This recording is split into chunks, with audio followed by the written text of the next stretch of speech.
Hello, everyone. This is Deborah Richardson, and today I am putting the AP in Happy, where accounts payable teams are empowered to protect the vendor master file from fraud. This podcast will give a voice to accounts payable team members by talking about the growing reality of cyber attacks in their world and which vendor setup and vendor management techniques they can apply to protect the vendor master file from fraud. If you are looking for vendor process training for you or your entire vendor team, head over to my site at deborahrrichardson.com and click on the Vendor Team Training Solved button to learn more about what is included in the annual plan and also to download a training schedule. Get the training that you and your team needs to avoid payment fraud, duplicate vendors, compliance fines, and more. In 2021, we all hoped that the effects of 2020 would have peaked in many ways, but certainly with fraud. Well, it did not. And so in this episode, I'll talk about fraud in 2021 that you still need to watch out for in 2022. So, keep listening.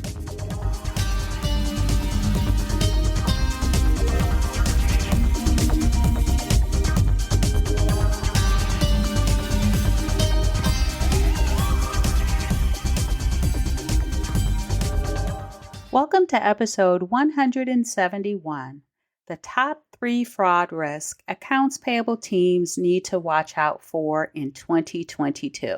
Now, for the past 3 years, or maybe I say it, this is actually the third year. So for 2020 and 2021, I had podcast episodes that were warning you of the top 3 frauds for those years. And so I am back with top 3 fraud risks that were actually trending upward still in 2021. And so these are the things that you need to watch out for as we go into 2022.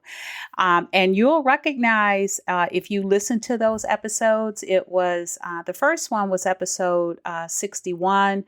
And that was for 2020. And then the next one was episode 117, and that was for 2021.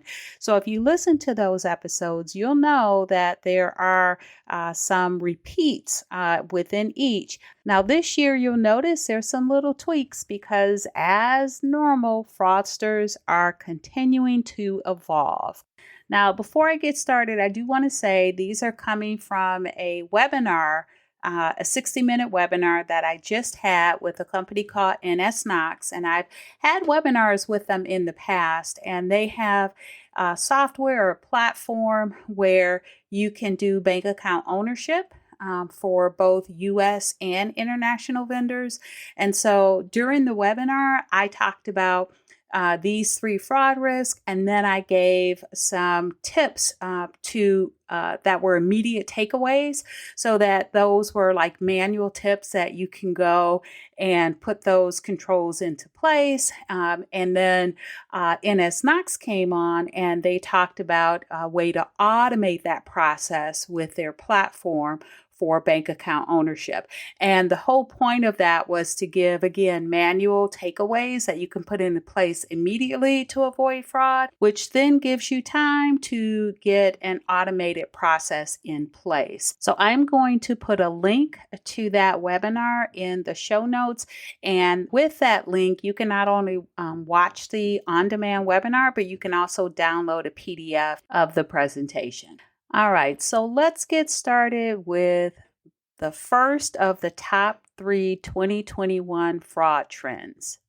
All right, so this first one should not be a surprise to you. According to the FBI Internet Crime Complaint Center, the average business email compromise scam where a fraudster attempts to trick accounts payable team members into believing They are their company leadership or a vendor to add or change their bank details. That average amount of loss per incident or the average dollar loss per incident has risen to $92,000 per. But we've all heard of those incidents for business email compromise scams where they've lost into the millions. And here's an example where One Treasure Island, a San Francisco nonprofit, found out the hard way. A fraudster hacked into the email system of the nonprofit's third-party bookkeeper, then inserted themselves into the existing email chains by using a similar email address to pretend to be the people associated with the nonprofit. Now, the fraud spanned a month where multiple fake invoices were sent along with, you guessed it, a request to change banking. They lost $625,000 and they did not recover the funds. All right, so that was business email compromise, the first one. Let's go to the second one.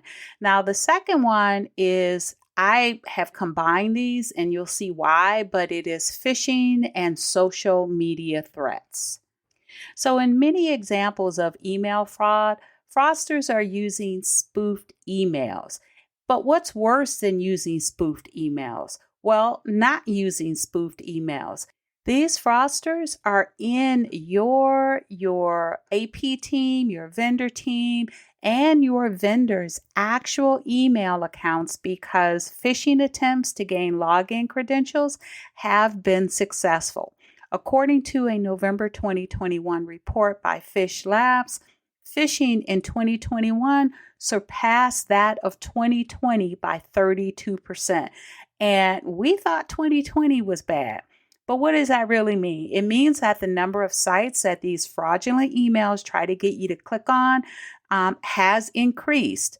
Quarter 3 of 2021 exceeded quarter 3 of 2020 by 60%. And social media isn't helping. Oversharing increases the success of sending those phishing emails that make you think they are legitimate, like they are real. And how do they do that? Because your personal data has value. If you've ever answered those quizzes on Facebook, you have given fraudsters a piece of your data that they put together with other information that you share across multiple platforms, including gathering relationship data when you like a post. And they do that in order to make the phishing email that you are going to get seem legitimate. They also take advantage of your team members when you go on vacation. So we have all heard about the shark lady. She shared that she was going on vacation and the fraudsters knew exactly when to strike. Now, luckily for her, her bank was able to recover the funds. She had a $400,000 loss and she was able to get that back. Unlike the last example that I had with One Treasure Island, where they could not get back their $625,000 that they lost. All right, so the second one was phishing / social media threats. And so now we're going to move on to the last one, number 3, internal or occupational fraud.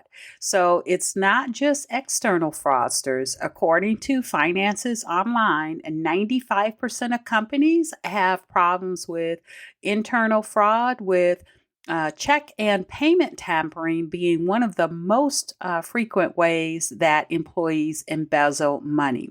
So who are these employees? So based on the fraud triangle from the ACFE, the Association of Certified Fraud Examiners, they really have 3 things, right? They have 1, opportunity, and that's access to systems and processes because they need them anyway to perform their job. But many could have been given extra access to deal with the abrupt move home in 2020 where some employees could not get up and running, and they may still have it. So that's one opportunity. The second is pressure. So they feel pressure. The pandemic could have affected them. Go figure. Maybe they lost income in the household as their partner stayed home to deal with the stresses and requirements for virtual school. That's a great example. Now, the third one is rationalization. So are they working harder than they used to? Are they covering for someone else that can't fully work from home? Or maybe they're covering for yet another employee that left the company during this great resignation. Now, I don't have a 2021 example for internal or occupational fraud because typically they take a little bit longer to be reported because they first have to be investigated. But I do have an episode, podcast episode 140 from June 17th of 2021. It's called Tales from a Dark Side, 5 Cases of Recent Occupational Fraud and How to Avoid. So check that out if you want some examples, 5 different examples. But one of the biggest ones that I actually don't talk about in that episode is one that they did a documentary on, and it's called All the Queen's Horses. For a while, it was on Netflix, but now it's on YouTube. And again, it's called All the Queen's Horses, and I'll put a link to it in the show notes so you can link right to it. But for this one, this person was a finance director, and for 20 years, she embezzled almost $20 million, or was it 23 million? I don't know. It's still a lot. And she worked for one of the counties or towns or counties where that money could have gone for repairing their road and their infrastructure. But instead, she bought horses. So it's called All the Queen Horses again, and make sure you check out the link. I think the total running time is like an hour and 10 minutes, but it is a true documentary. And I think the city or the town or county is where one of our former presidents grew up. So check that out if you are interested. All right, so those were the top 3 fraud risks that accounts payable teams need to watch out for in 2022. And as I mentioned earlier, this was part of a full-on webinar of 60 minutes that I did with a company called NS Knox, where I walk through these top 3 fraud risks or trends, and I then offered manual processes and controls that you can put into place immediately to avoid this fraud.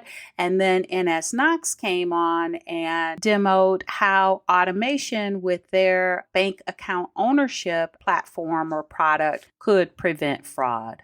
All right, so thanks everyone. I hope you enjoyed the 171st episode of the Putting the AP in Happy podcast, where accounts payable teams are empowered to protect the vendor master file from fraud. Don't forget to check the show notes for the links mentioned in the podcast. If you enjoyed this episode, consider subscribing and writing a review of my podcast on the platform that you use to listen. Stay happy.